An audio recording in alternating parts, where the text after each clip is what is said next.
Hey everyone, it's Mike and Renee with the Friedrich Team here at eXp Realty, Yay. and we are joined once again with Evangeline Scott with the Reliance Home Loans. Hi. Thanks for joining us. Thank you. Thanks for having me. Of course. So we were going to talk today because we're into March and it's the spring selling season. So best ways to get your offers accepted as a buyer in this competitive market.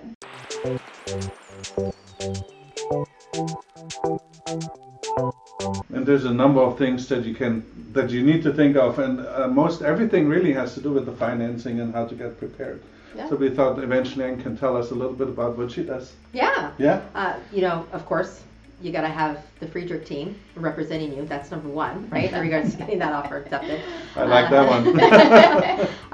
Of course, I'm really big on doing the full loan approval up front to be able to put you in a more aggressive position. Mm-hmm. That's even a mark on the new RPA as well, right? Yes. Are you just pre-qualified, etc. That also puts you from an education side in a really good position of knowing and understanding how aggressive do you want to be.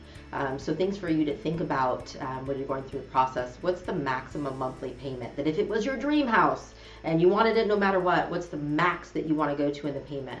What's the max out of pocket? Because then we can back into what those strategies, depending upon which home you're looking at and how that offer needs to be structured for you. So you really want to know where that limit really is. And not just, hey, this is what somebody told you you're qualified for, versus what are your limits that you're going to, be willing to reach to be able to get that perfect house for yourself. I always tell buyers that the bank's going to tell you that you qualify for a whole lot more than you're going to want to spend. Right. Mm-hmm. But what do you tell buyers that say, I don't want to run my credit? It just kind of depends on, do you want to be in the game or not, quite frankly. I can chat with you and go over the entire process. 100%, always happy to do that. Buying a house is kind of a big deal. So, for me, I always, tell people I would rather have the person that wants to take the time and have the conversation with me or meet with me and really go over everything in my numbers and financials. I don't charge you anything to pull credit or to do an application, which is, something to bring up because there are some people, quite frankly, that do. I just don't choose to do business that way.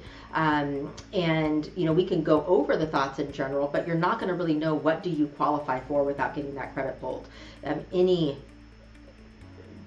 I want to say good lender, but even ethical lender is not going to give you an approval letter if they haven't pulled your credit. And if you don't have an approval letter, then you realistically shouldn't be out looking at houses. I'm just being 100% honest because that's what needs to be fair to you as well as to everybody else involved in the process. And interestingly enough, when we bought our first house, we didn't want to have the credit because there was all that stuff like it's going to ding your credit, gets your number down. But at the end of the day, I wish we would have done it earlier because we had something show up that we didn't even know was on our credit. That was from 10 years prior, right? And so it's better to do it ahead of time, I think, so you can address it, right? I'm a planner, so I'm all about let's get everything dialed in. I go over the credit report in full, right? We're running different scenarios, backing into different options, and those are all things from that education piece as you're starting the process that you want to know. You want to know what your options are. Right. Yeah. And then when you're making the offer, obviously, I always talk about the no regrets number. So if it is that dream home, like what number are you willing to offer the sellers that makes sense for you? Because we are still seeing houses sell anywhere from 100% of asking to as much as over 115% of asking price. And so just knowing what's my limit to where I'm not going to regret getting the house at that number and not feel like I overpaid. But also, if you don't get the house, that you're not going to go, oh my gosh, well, I would have spent $1,000 more to get the house. We have to tell the seller what your highest and best offer is right from the gate right now because we don't always have time to get that counter offer back from them. And we can do that with confidence because you've done the work ahead of time with them. Yeah. And it's just more fun that way. Yeah. Right? Yeah. And it's, I always tell people, it's not a scary process. It's only scary when you have the horror story because you didn't have a great team that did everything right for you. Right. Yeah. Cool. We hear a lot about contingency removals as well right now, and we're starting to see some practices from the Bay Area, our neighbors in the Bay.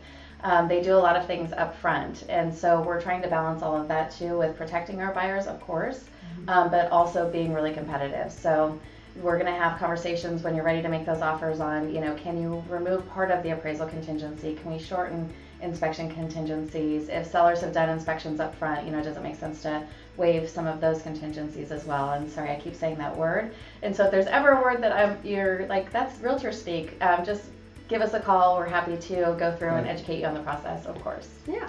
And then there's so many more things that we really can't talk about, all of them, else this Yeah. would be an hour-long educational video. Nobody wants to watch that. No. We would love to get the opportunity to talk to you about what your next purchase might look like, or your first, right? Yeah. And with that in mind, thank you again for coming on the Yeah, show. thank Really you. appreciate it. Thank you. Yeah, thanks for sharing your time Yeah. and your expertise with everybody. Anytime. And we'll see y'all soon. Take care.